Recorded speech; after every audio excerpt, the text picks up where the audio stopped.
Welcome to the 2024 National Awards of Landscape Excellence. Please welcome the President of the Canadian Nursery Landscape Association, Bill Hardy. Welcome everyone to the 21st Annual National Awards of Landscape Excellence.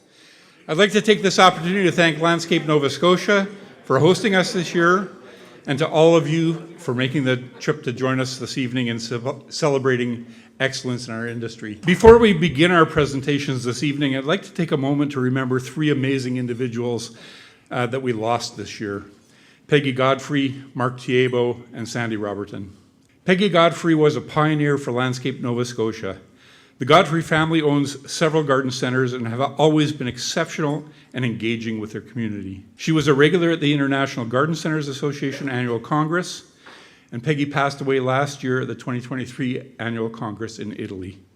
She was happy to see that all of her grandkids were in attendance to carry on her legacy and involvement with elevating garden center community across the world. Mark Thiebaud was a prominent and respected member of the landscape industry.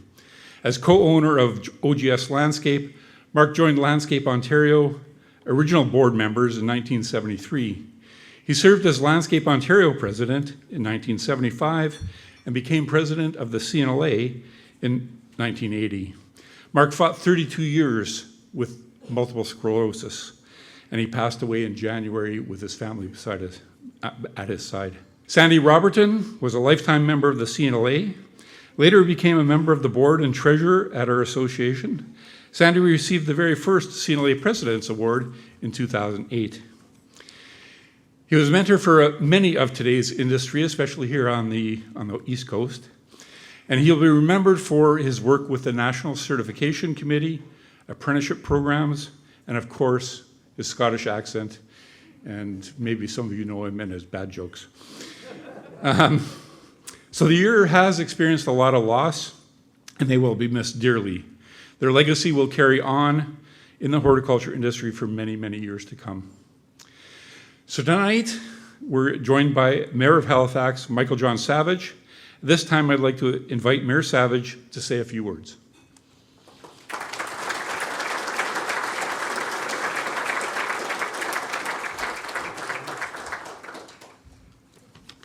Thank you very much. I don't think I've ever been on such a well-decorated podium as we have tonight. It's beautiful. It is a pleasure to be here tonight. And I want to acknowledge, for those of you that aren't from Nova Scotia, that a land acknowledgement is important to me, and that is that this is the land of the Mi'kmaq people. They're the indigenous people of Nova Scotia. They've been here a long time, and they did a pretty good job taking care of this place.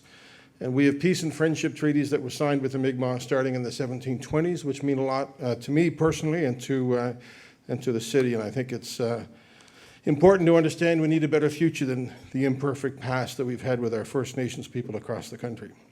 So welcome to Halifax. I'm glad you're here. I'm excited.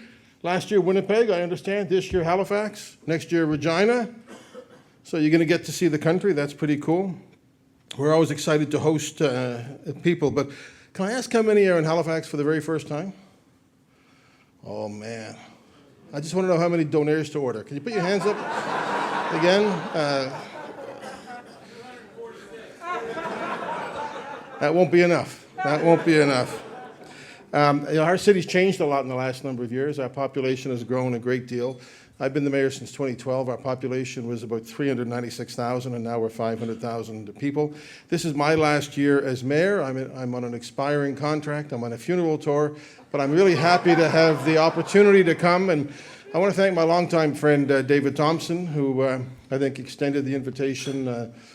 David has done an awful lot in the community, as well as the work that he's done in this business, which I know he takes very seriously. So David and his company have always been very generous, and I think that's characteristic of this industry, that you guys give back in lots of different ways to the community, and I think that's really, really awesome. Last year we grew as a city by about 20,000 people, most of them immigrants. We welcome immigrants, we welcome growth.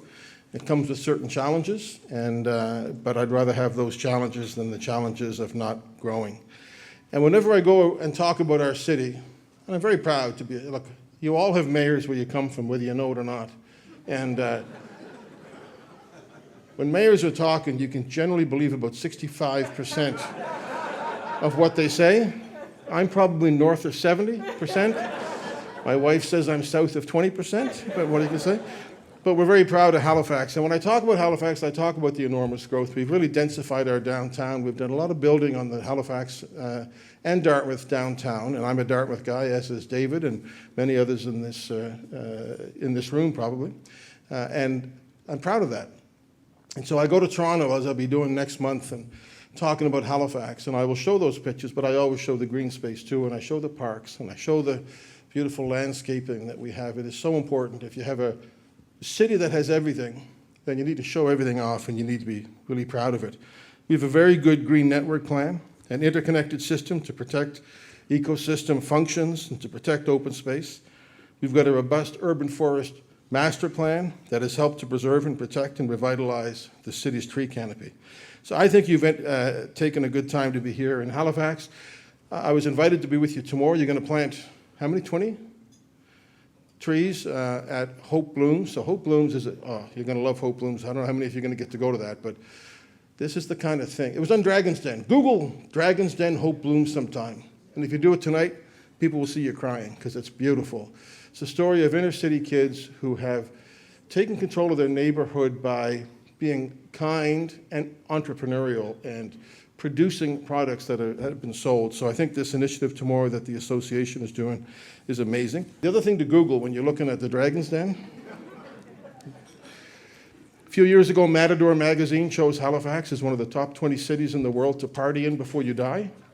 So I know you're going to work hard.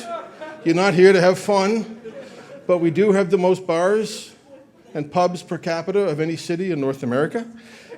I've never seen the studies, I just say that, and nobody ever argues with me. So you're going to have a lot of fun. I want you to have fun while you're here. I know the work you do is really, really important. Do go out, see a bit of the city, have some fun. We've got our friend here from Raleigh. Where's our friend from Raleigh who's going to get out and see the city as well? We hope you have a lot of fun. If you get in trouble anywhere and you get in trouble with the authorities, no, don't call me. Don't call me. No. Just tell them the mayor sent you. That's all you need to do. It won't do any good, but you'll get a smile out of the police guys. So enjoy Halifax. Thank you all very much for being here. Enjoy the evening.